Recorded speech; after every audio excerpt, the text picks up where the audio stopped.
Welcome to the Make and Design Podcast. I'm your host, Carina Gardner. On this podcast, we're unraveling the everyday joys and dilemmas of design, making, and business. For makers who want to be designers and for designers who are makers, this is your inside scoop to help you grow your business and bring more creativity to your life. I don't know who needs to hear this today, but if you are someone who is struggling with their own belief system, this might be the podcast for you. So let's talk for a quick second about, what is really holding you back from whatever it is you want to do. So I have these boot camps and we have people come into the Design Suite program. And sometimes I see a lot of excuses, like it's too much or any number of things. I'm not ready for it. There are also some legitimate things, or I think people are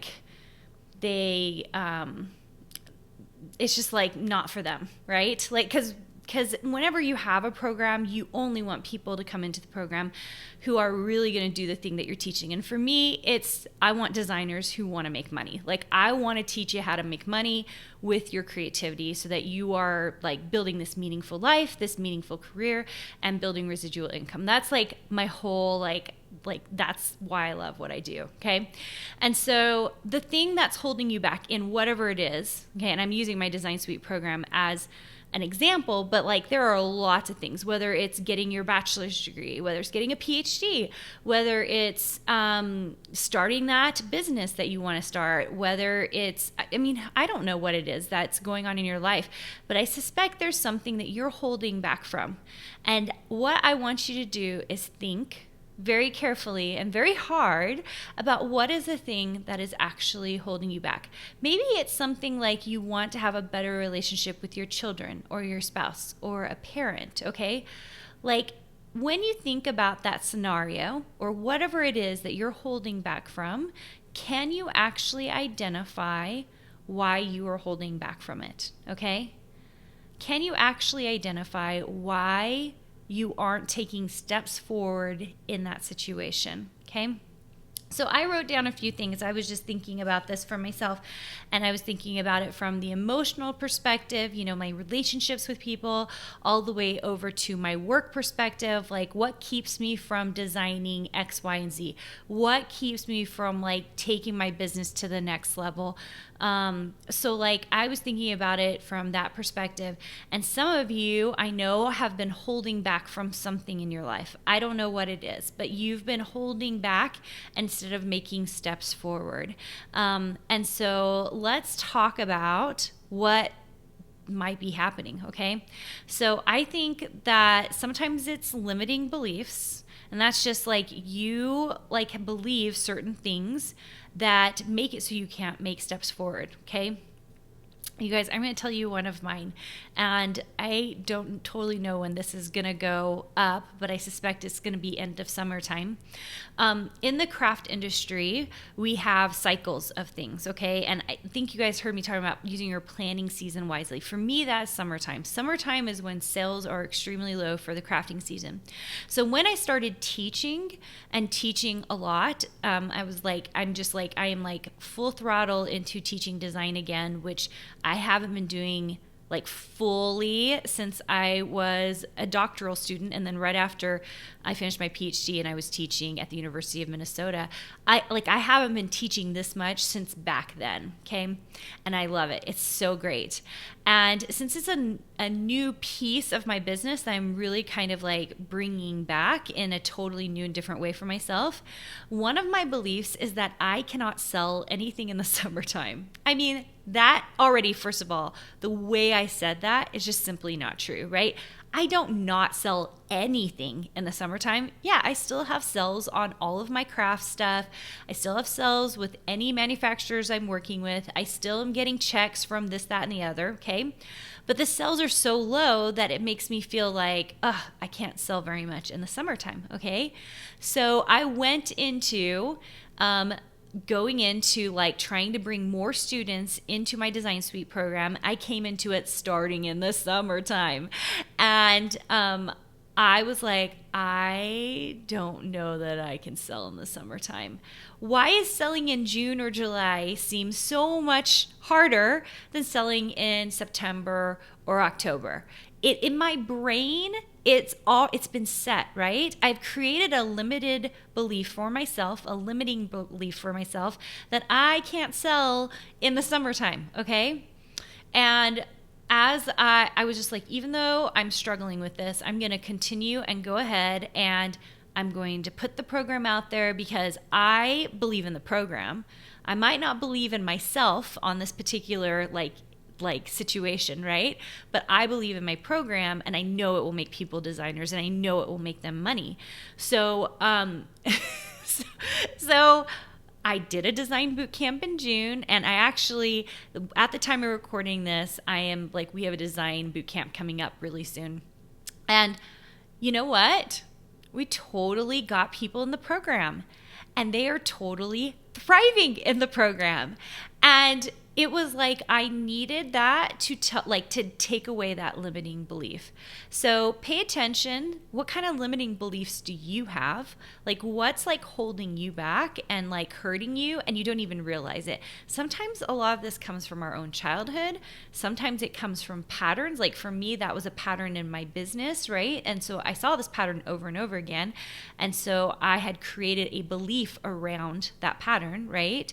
Or there are any number of reasons why we have the beliefs that we have. Maybe someone told us something once, here, I have a good one, that you always have to post on Friday on Instagram. That's one thing I had heard from a couple of people back in the day. Okay, maybe 2 or 3 years ago, that was true. But you know what? I've done the stats on all 3 of my feeds. I have 3 feeds, you guys, that I post to almost every day, if not every day, and sometimes twice a day. And I have found that my metrics on my Instagram feed is totally different, and each of the feeds are different than anybody else's. So the idea, just because I've been told something, doesn't mean that necessarily it's something that's going to work in my own business, okay? So taking the beliefs of others, maybe things that we've grown up with, and then maybe patterns that we've seen. Okay, those are the 3 things I would suggest you keep an eye on for paying attention to those limiting beliefs, okay? The second thing is, I think, comparison. I have suffered from this in the past, and it is like I have to be diligent with myself that I am not spending a lot of time, if any at all, comparing myself to other designers, other business owners. It is hard, you guys. Like with my words, I'm like always trying so hard. But if you are like me, it is very hard to not like just want to be better, want to be a better designer, a better maker, a better crafter, to put like your stamp out there in the universe, right? And so the moment I start comparing myself, I have to like shut myself down and remember all the good that I'm doing. And also, this is the hardest part, be happy for the other person. Be happy about what they're creating and what they're doing, okay? Because they are doing something wonderful as well. And when we start celebrating all the other things that other people are doing, I think it's actually easier to also be grateful in my heart for all the things I'm doing to contribute, okay? So there's my little spiel about comparison. Comparison is very difficult. It is a work in progress for myself. And if it's a work in progress for you, I'm right there with you, okay? But doing our best to not compare, I think, really contributes to us identifying and staying away from whatever is holding us back, right? Because if you're comparing yourself, it's hard not to hold yourself back because maybe you won't make anything as good. Maybe you will make something that doesn't feel authentic to yourself. I mean, who knows what the thing is, but you guys get where I'm going with that, right? Okay, the last thing is, and I just want to talk about this because I sometimes laugh at myself because I think we are our own best salesperson. What do I mean by that? I mean, I feel like I could talk myself into and out of just about anything, right? Are you your best salesperson? And when something comes along and you know it's the next step you need to make in your business or in your relationship, but you hold yourself back because you've talked to yourself and you've sold yourself on the idea that it's not going to work, or it's not going to work for you, or it's not the right next step, okay? Have you done that? Because I certainly have. I'm like always working on stop selling yourself, Carina. Logistically look at whatever the thing is. And am I holding back because it makes sense to not go in this direction? Or am I holding back because I'm scared? I'm scared of the results. I'm scared of the work involved. You guys, sometimes the work involved scares me. Like you guys, there's a reason I haven't had a podcast up until this point, because I was worried about what it was going to entail. Like, what was the work going to look like? Was it going to be too much? Was it more than I could handle, right? And it has come at the right time in my life, so I'm really grateful for it. But there are reasons you hold yourself back from things. Now, what I was talking about right there, sometimes I do think we hold ourselves back, but it's not because we don't want to move ahead. It's because we aren't in the right circumstances to make it happen. And for me, it was a time issue. So paying attention to that as well. Are you holding back because you have to at this point? Because you don't have the resources available? Because you don't have the time available? I mean, that is like a big possibility, okay? And I knew that the podcast would work now because I have some help. I have an assistant to help me get everything up and loaded so that I could provide the content. So paying attention to what your circumstances can help you as well. Okay. All right. Those are just a couple of thoughts I had today about holding back a little bit. And in contrast to holding yourself back, knowing when it is the right time to do something. Okay. And that's not what I'm talking about today. There is a time and place for all the things in your business, in your life, okay?